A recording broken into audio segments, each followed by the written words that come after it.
누가복음서 10장 38절에서 42절입니다. 그들이 길을 가다가 예수께서 어떤 마을에 들어가셨다. 마르다라고 하는 여자가 예수를 자기 집으로 모셔드렸다. 이 여자에게 마리아라고 하는 동생이 있었는데 마리아는 주님 발 곁에 앉아서 말씀을 듣고 있었다. 그러나 마르다는 여러 가지 접대하는 일로 분주하였다. 그래서 마르다가 예수께 와서 말하였다. 주님, 내 동생이 나 혼자 일하게 두는 것을 아무렇지 않게 생각하시니까 가서 거두어 주라고 내 동생에게 말씀해 주십시오. 그러나 주님께서는 마르다에게 대답하셨다. 마르다야, 마르다야, 너는 많은 일로 염려하며 들떠있다. 그러나 주님의 일은 많지 않거나 하나뿐이다. 마리아는 좋은 몫을 택하였다. 그러니 아무도 그것을 그에게서 빼앗지 못할 것이다. 읽어드린 말씀을 좀 더 보충하면서 설명을 좀 해드릴게요. 지금 누가복음서에는 그 어떤 마을이라고 하면서 동네 이름이 안 나와 있지만 요한복음에서는 그 동네를 베단이라고 부르죠. 예수님께서 제자들과 베단이라는 마을에 들어가셨을 때 마르다가 나와서 예수님의 이름을 자기 집으로 모셔드렸습니다. 좀 전에 읽어드렸듯이 이 마르다에게는 동생이 하나 있었는데 그 이름은 마리아고요. 그에게는 또 오빠가 한 명 있었습니다. 제가 참고 구절은 주보에다 다 써놨으니까 거기 확인해 보시고요. 나사로라는 오빠가 있었는데 이 사람이 병들어 죽었다가 죽은 지 4일째 되는 날에 예수님께서 다시 살려내 주셨던 그 사람입니다. 그러니까 이 마르다는 오빠인 나사로와 또 동생인 마리아와 함께 살고 있었고요. 이 마리아는 요한복음서 11장 12장에 있는 내용을 보면 예수님의 머리에 향유를 붓고 아주 값진 향유를 붓고 자기의 머리털로 그 발을 이렇게 씻어드렸던 바로 그 여인이다라고 묘사를 해놨습니다. 그리고 읽은 내용대로 마르다는 예수님의 일행을 대접하기 위해서 좀 많은 일, 여러 가지 일로 분주하였고요. 그런데 마리아는, 이 동생 마리아는 언니 마르다를 돕지 않고 예수님의 발 곁에 바로 앉아서 예수님이 하시는 말씀을 이렇게 듣고 앉아 있었어요. 일을 하다가 마르다가 예수님께 찾아가서 부탁을 했습니다. 예수님 동생 저 마리아에게 가서 언니를 도우라고 말 좀 해주세요라고 부탁을 드렸어요. 그런데 예수님은 이 마르다의 부탁을 들어주지 않고 마리아를 보내시지 않고 마르다에게 이렇게 말씀을 하셨습니다. 읽어드렸던 누가복음서 10장 41절 42절에 보면 마르다야, 마르다야, 너는 많은 일로 염려하며 들떠있다. 그러나 주님의 일은 많지 않거나 하나뿐이다. 마리아는 좋은 몫을 택하였다. 그러니 아무도 그것을 그에게서 빼앗지 못할 것이다. 이 장면을 보면 예수님께서 마르다가 예수님의 일행을 대접하는 음식을 대접해드리는 그 일을 하려고 바쁜 그 자체를 책망하시진 않았어요. 마르다가 열심히 예수님의 일행을 대접하려고 했던 그거는 전혀 문제 삼지 않으셨던 거죠. 예수님이 그 마태복음서 10장 40절 42절을 보면 이런 말씀을 하셨거든요. 너희를 맞아들이는 사람은 나를 맞아들이는 것이요 나를 맞아들이는 사람은 나를 보내신 분을 맞아들이는 것이다. 예언자를 예언자로 맞아들이는 사람은 예언자가 받을 상을 받을 것이요 의인을 의인이라고 해서 맞아들이는 사람은 의인이 받을 상을 받을 것이다 라고 말씀하셨어요. 그러니까 이 마르다는 예수님께서 하신 이 말씀을 근거로 해서 보면 분명히 예수님과 그 일행을 모셔드리고 또 접대를 했던 그 행위에 대해서는 분명히 상을 받을 것입니다. 그 자체를 예수님은 책망하시지 않으세요. 예수님이 지적하셨던 건 뭐냐면 마르다가 너무 분주했다는 거죠. 예수님의 일행을 대접하느라고 손님들을 대접하느라고 여러 가지 많은 일로 너무 분주했어요. 지금 이게 문제인 거죠. 누가복음서에서는 그 마르다의 행동을 지적하면서 분주하였다라는 단어를 썼잖아요. 이거를 그대로 헬라어를 그대로 직역을 하면 끌려다니다라는 뜻을 갖고 있어요. 분주하다라는 것이 끌려다니다라는 뜻을 갖고 있는 단어입니다. 그러니까 마르다는 그 귀한 예수님을 모셔놓고 예수님과 그 일행을 대접하는 그 일들 때문에 염려하고 예수님이 말씀하신 것처럼 염려하며 들떠서 예수님보다는, 그러니까 예수님께 끌리기보다는 그 많은 일들에 끌려다녔다는 거예요. 지금 예수님은 그것을 지적하신 거죠. 마르다가 대접하는 것은 잘하는 일입니다. 그런데 이거를 지나치게 했다는 거죠. 분주할 정도로. 그 대접하는 일 자체에 끌려다닐 정도로 너무 그 일에 지나치게 치중했다는 것입니다. 그 과정에서 마르다는 예수님께 끌리지 않은 거죠. 예수님 앞에 나오지를 못했던 것입니다. 예수님이 마르다와는 반대로 마리아를 칭찬하셨거든요. 마르다는 좋은 몫을 택하였다면서 이 마리아를 칭찬하신 것을 보면 예수님이 무엇을 원하시는지를 짐작할 수가 있어요. 예수님은 이렇게 극진하게 대접받는 것을 원하시는지, 아니면 예수님께서 마리아처럼 예수님의 말씀을 마르다도 와서 함께 듣기를 원하시는지, 이것을 우리는 짐작할 수가 있습니다. 만약에 마르다의 행위가 마리아와 비교해서 더 옳았다면, 더 좋은 몫이었다면 예수께서는 마리아에게 가서 언니를 도우라 했을 것입니다. 그런데 예수님은 마리아를 오히려 인정해 주셨죠. 마리아는 더 좋은 몫을 택하였다.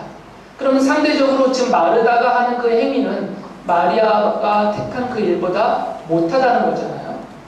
그러니까 이런 말씀들을 보면 예수님께서 무엇을 더 원하시는지를 우리는 분명하게 짐작할 수가 있습니다. 마르다는 예수님을 모셨어요. 자기 집으로 모셔놓고서도 그분의 말씀을 듣는 이 가장 귀한 일, 가장 좋은 일, 이것을 놓쳐버렸고 마리아는 바로 그것을 선택했다라는 것이죠. 이 마르다와 마리아의 이야기는 누가복음서 전체에서 이렇게 똑 떨어져 있는 이야기가 아닙니다. 이건 10장 전체 맥락 속에 들어있는 이야기예요. 지난주에 제가 설교 시간에 말씀드렸듯이 이 마르다와 마리아의 이야기 바로 앞에 있는 이야기는 뭐냐면 어떤 한 율법 교사가 예수님께 질문을 했고요. 예수님께서 그 대답을 해주시는 그 맥락 속에 포함되어 있어요. 예수님께서는 하나님을 사랑하고 이웃을 내 몸과 같이 사랑하여라 라고 말씀을 하셨어요. 그러면서 이 마르다와 마리아 이야기 바로 앞에 예수님께서 예화로 드신 것이 하나 있습니다. 제가 지난주에 말씀드렸던 것. 어떤 사람을 예화로 들었어요? 자비를 베푼 사마리아 사람을 예화로 들으셨잖아요. 그러면서 그 드신 예화를 통해서 이웃을 내 몸과 같이 사랑하라 라는 모범으로 그것을 사용하셨어요. 이웃을 내 몸과 같이 사랑하라가 어떤 식으로 실천되어야 되는지, 그것이 우리가 어떻게 받아들여야 될지에 대한 모범으로 그 예화를 쓰신 거거든요. 그러니까 자비를 베푼 사마리아 사람처럼 율법교사에게 말씀하셨거든요. 가서 너도 이와 같이 하라. 우리도 다른 사람에게 이 사람처럼 좋은 이웃이, 자비를 베풀어주는 좋은 이웃이 되어줘야 된다라는 모범으로 그 예화를 쓰셨어요. 그리고 또 한 가지, 하나님을 사랑하라라는 이 말씀에 대한 모범으로 바로 뒤이어서 마르다와 마리아 이야기를 이 누가복음서는 10장 안에 편집을 해놓은 거죠. 그러니까 이거는 마르다라는 한 여인의 이야기, 마리아라는 한 여인의 단순한 이야기가 아니라 둘 중에 누가 낫냐 이걸 이야기하는 게 아니라 이 이야기를 통해서 하나님을 사랑하여라라는 모범을 보여준 거죠. 앞서서는 자비를 베푼 사마리아 사람의 예화를 제시하시면서 이웃을 사랑하라는 그것에 대한 모범으로 보여주셨던 것처럼 마르다와 마리아의 이야기를 통해서 하나님을 사랑하여라에 대한 모범을 제시해 주는 거예요. 어떻게 하는 것이 하나님을 사랑하는 것인가? 하나님을 사랑하는 사람들은 어떻게 해야 되는가? 이것을 보여주는 모범으로 이것을 제시해 주신 것이죠. 이런 맥락에서 본다면 이것이 모범으로 제시되었다라는 이런 맥락에서 본다면 마리아가 예수님의 발 곁에 앉아서 예수님의 말씀을 듣고 있는 것이 하나님을 사랑하는 모범이라고 할 수가 있는 거죠. 예수님께서도 그것을 하나님의 자녀들이 행해야 되는 하나뿐인 주님의 일이다라고 강조하셨어요. 누가복음서 10장 42절에서 말씀하셨습니다. 그러나 주님의 일은 많지 않거나 하나뿐이다. 마리아는 좋은 몫을 택하였다. 지금 마리아가 택한 이목, 예수님 곁에 앉아서 그 발 곁에 앉아서 예수님의 말씀을 듣고 있는 바로 그것, 이것이 하나뿐인, 여러 가지도 아닌 몇 개밖에 안 되겠지만 그 중에서도 하나라는 건 가장 중요하다는 거잖아요. 그 중에서도 가장 중요한 하나뿐인 주님의 일이다.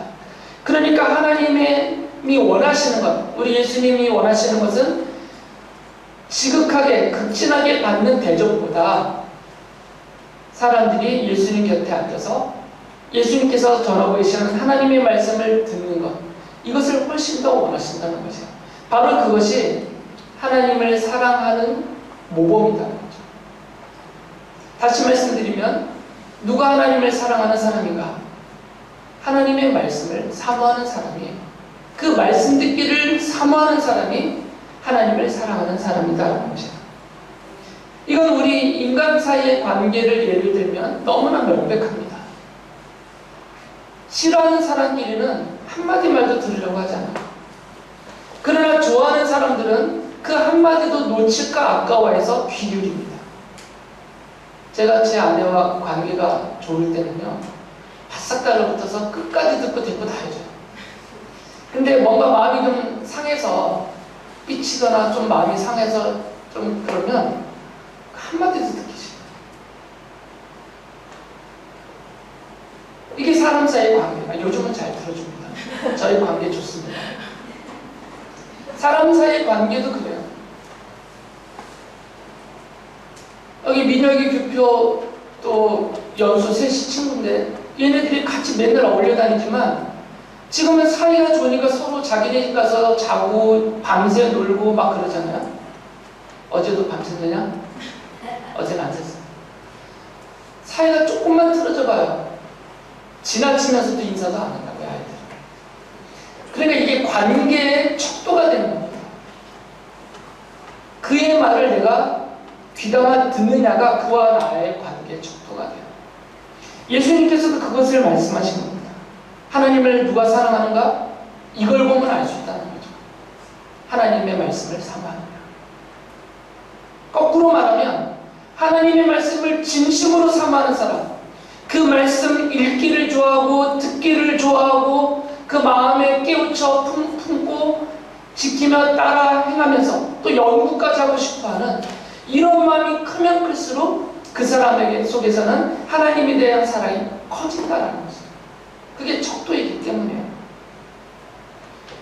성경은 하나님을 사랑하는 사람은 하나님의 말씀을 듣고 행하며 따르며 사모한다라고 합니다. 모세가 이런 기록을 해놨습니다.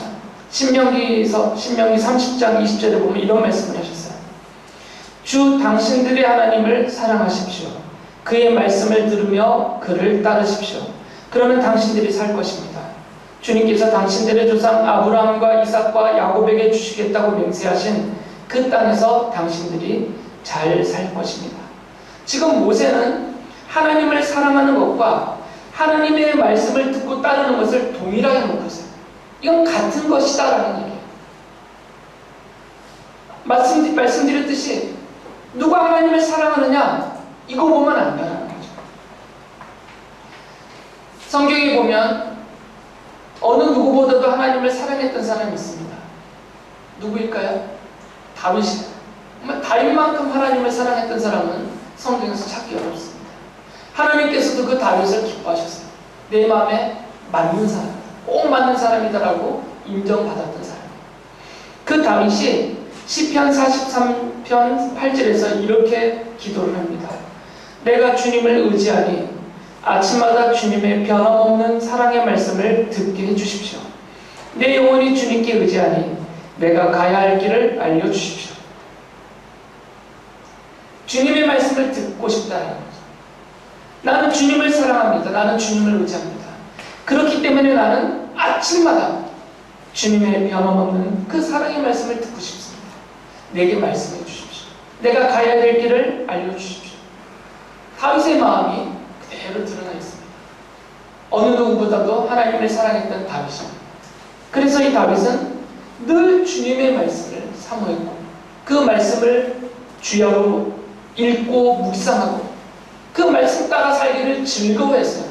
억지로가 아니라 야 이거 꼭 이렇게 해야 되냐, 왜 하나님은 또 이렇게 하나 저렇게 해놓으셨냐, 힘드네, 이게 아니라 와 하나님이 이렇게 말씀하셨구나 하면서 막 좋아하면서 그 말씀을 지킨다는 거예요. 그 말씀 따라 사는 것이 다윗에게는 행복했다고요. 사랑하는 마음이 있었기 때문에요. 다윗은 하나님을 사랑하기 때문에 하나님의 말씀을 사모하였습니다. 마르다도 사실은 마리아 못지않게 예수님을 사랑했던 여인입니다. 복음서에 보면 마르다도 마리아 못지않았어요. 예수님도 마르다를 그렇게 여겨주셨고, 하지만 이 읽어드린 내용들을 보면 마르다가 한 가지 놓친 것이 있었어요. 그게 뭐냐면 예수께서 원하시는 것은 무엇이었을까? 이 생각을 못했던 거죠. 예수님을 모셔드리기까지는 잘했습니다. 근데 예수님을 모셔드려놓고 자기 집에 모셔놓고는 생각을 했어야 돼요. 내가 모신 예수님이 원하시는 것은 무엇일까? 지금 나에게 원하시는 것은 무엇일까? 이걸 먼저 생각했어야 되는데 마르다는 그것을 못했어요. 만약에 이것을 좀 더 진지하게 생각했다면 예수님께서는 좋은 음식, 이런 극진한 대접보다 내가 마리아와 함께 예수님 발 곁에 앉아서 예수님의 말씀을 듣고 있는 모습을 보면서 훨씬 더 기뻐하시고 좋아하셨을 것이다, 이런 생각이 들었을 텐데 그런 생각을 못했던 거죠. 따지고 보면 마르다는 예수님이 원하시는 것보다 자기가 원하는 것을 했어요. 물론 나쁜 일은 아닙니다. 예수님을 극진히 대접하는 게 뭐가 나빠요? 말씀드렸듯이 예수님을 모시고 대접한 상을 받을 거예요, 분명히.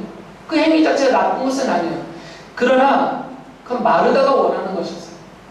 예수님께서 원하시는 것은 그것이 아니었던 거잖아요. 결과를 놓고 보면 마르다는 예수님에 대한 말씀도 듣지 못했어요.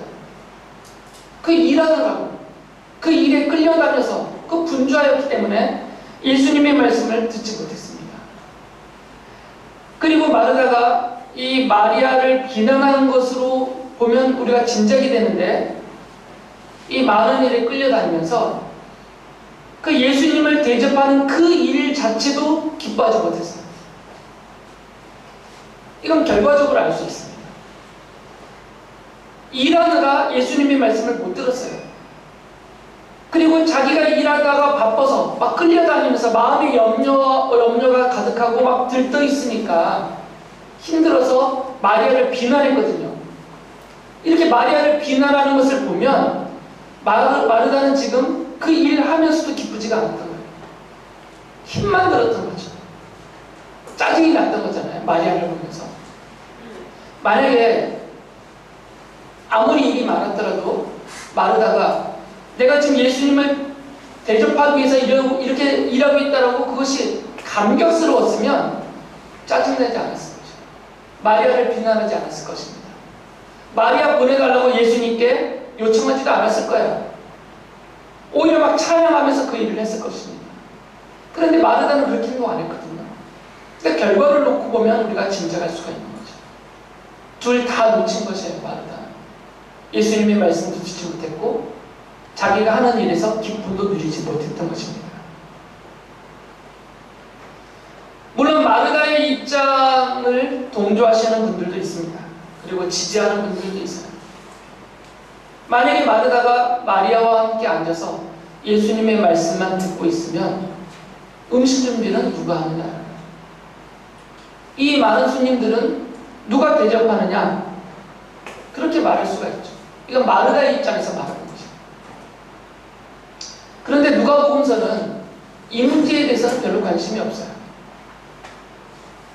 예수님도 이 음식 먹는 그 일에 대해서는 별로 신경을 안 써요. 성경은 그것을 부수적인 것으로 여기고 있습니다. 왜 그러냐면 말씀드렸듯이 이 마르다와 마리아의 이야기는 하나님을 사랑하는 것에 대한 모범으로 제시하고 있기 때문에 이 먹는 일들, 대접하고 대접받는 일들, 이런 것들은 다 이게 부수적인 것들로 문제로 삼지를 않고 있어요. 설령 이것이 문제가 되었더라도, 정말 마르다가 마리아와 함께 말씀 듣느라고 음식을 하나도 준비 못했다 하더라도 지금 그 자기 집에 누가 와 계세요?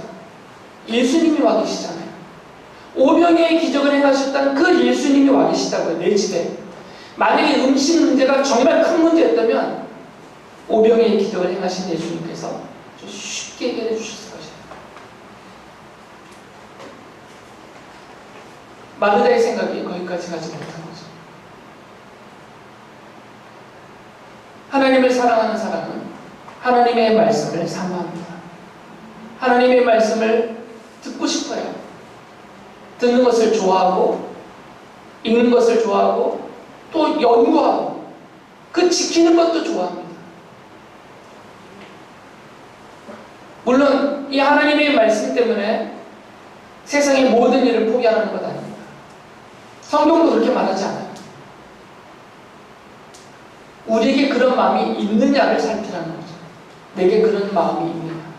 지금 비록 내가 회사에 출근해서 회사 일을 하기 때문에 말씀은 못 읽고 있지만, 못 듣고 있지만, 그러나 내 마음속에는 하나님을 사랑하고 하나님의 말씀을 사모하는 마음을 내가 갖고 있느냐를 살피라는 거죠.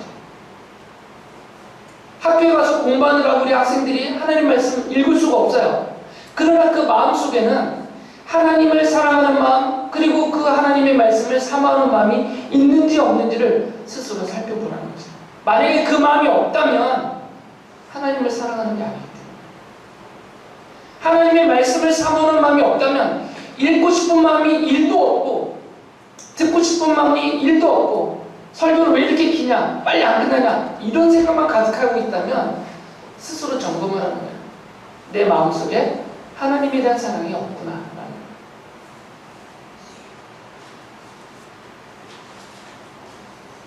당연히 우리는 일상에서 필요한 것들에 대해서는 최선을 다해야 됩니다. 회사에 가서 일하시는 분들은 최선을 다해서 일하셔야 돼요. 학교에 가서 공부하는 학생들은 최선을 다해서 공부를 해야 됩니다. 우리 장로님은 최선을 다해서 소를 치셔야 돼요. 다 내게 맡겨진 생업이고 나의 일터이기 때문에 최선을 다해야 돼요. 그 일에. 예수님은 그것에 대해서 칭찬하시지 책망하지 않습니다. 열심히 일한 것에 대해서는 성경이 그렇게 적극적으로 일하라고 권하고 있는 말씀이기 때문에 전혀 책망거리가 안 됩니다. 예수님께서 지적하셨고 또 책망이 될 만한 것은 뭐냐면 이 마르다의 경우와 같이 불필요하거나 덜 필요한 것들까지 바로 그것들까지 하느라고 너무 분주하게 그것들에 끌려다니는 것은 지적하셨어요. 꼭 해야 될 일들은 열심히 해야 됩니다.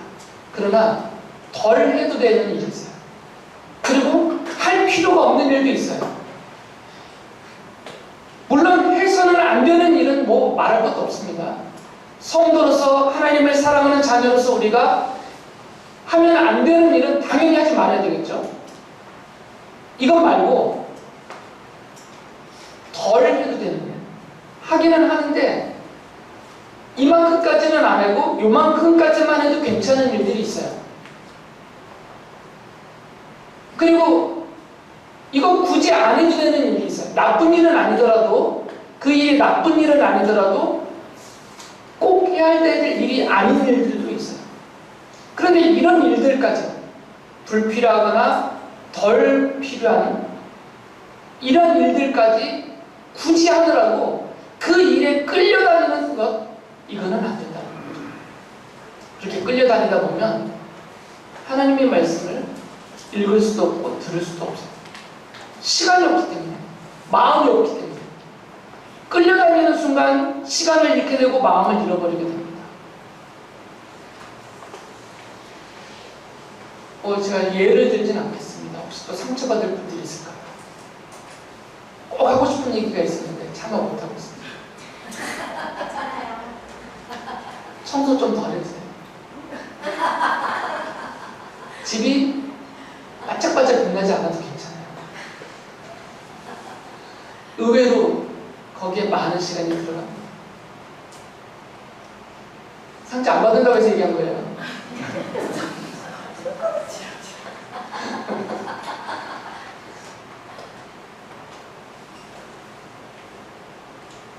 말씀드렸듯이 덜 해도 되는 일이 의외로 정말 많습니다. 우리에게 할 필요가 없는 일들이 정말 많아요. 내가 하고 있는 일들 중에. 그리고 내가 거기에 생각을 거기에 쏠리고 마음까지 빼앗겨서 진짜 그 일들에 이렇게 끌려다니고 있는데, 그런 일들 중에 안 해도 될 일도 많고 이제 여기까지만 해도 되는데 더 하는 일들이 꽤 많다니까요. 이런 것들을 줄이면 시간을 얻을 수가 있습니다. 그리고 마음을 지킬 수가 있어요. 그 지킨 시간과 마음으로 하나님을 사랑하면 되는 거죠. 우리가 입으로 하나님 사랑합니다 라고 말하지만 실제로 하나님의 말씀을 사모하지 않고, 말씀을 읽지도 않고 듣지도 않고 연구하지도 않고 지키려고 하지도 않는다면 이건 사실 빈말에 불과한 거죠. 빈말에 불과해요. 뭐 거짓말이다라고까지 말씀드리기는 싫지만 빈말이에요. 그냥 말만 하는 거죠. 하나님이 거기에 속아 넘어가실 분이 아니잖아요. 성도는 하나님을 사랑해야 합니다. 이미 사랑을 받았으니까. 우리 주님의 십자가를 통해서 하나님이 우리를 얼마나 사랑하시는지를 이미 다 보여주셨어요. 이미 사랑을 다 쏟아 부어주셨어요, 우리에게. 그리고 지금도 우리를 사랑하고 계시고 영원토록 우리를 사랑하실 것입니다. 그렇기 때문에 성도도 우리 하나님을 사랑해요. 그리고 그 사랑하는 마음으로 하나님의 말씀을 사모해야 됩니다. 덜 중요하고 덜 필요한 일들은 줄여도 돼요. 그렇게 줄여서 그렇게 아낀 시간과 마음으로 하나님의 말씀을 읽고 또 듣고 배우고 연구하고 즐겁게 기쁘게 지켜나가야 됩니다. 사도 요한은 요한계시록을 받은 교회와 성도들을 이렇게 축복했습니다. 요한계시록 1장 3절을 보면 이 예언의 말씀을 읽는 사람과 듣는 사람들과 그 안에 기록되어 있는 것을 지키는 사람들은 복이 있습니다. 그때가 가까이 왔기 때문입니다. 주님께서 약속하셨습니다. 주님의 말씀을 사모하는 사람들, 이 말씀을 읽는 사람들, 듣는 사람들, 지키는 사람들에게는 복을 주겠다라고 약속하셨습니다. 여러분에게 약속되어져 있는 것입니다. 우리를 분주하게 만드는 그런 일을 멈추거나 줄이고 하나님의 말씀을 더욱 사모하는 우리 모든 성도님들 다 되시기를 간절히 바랍니다.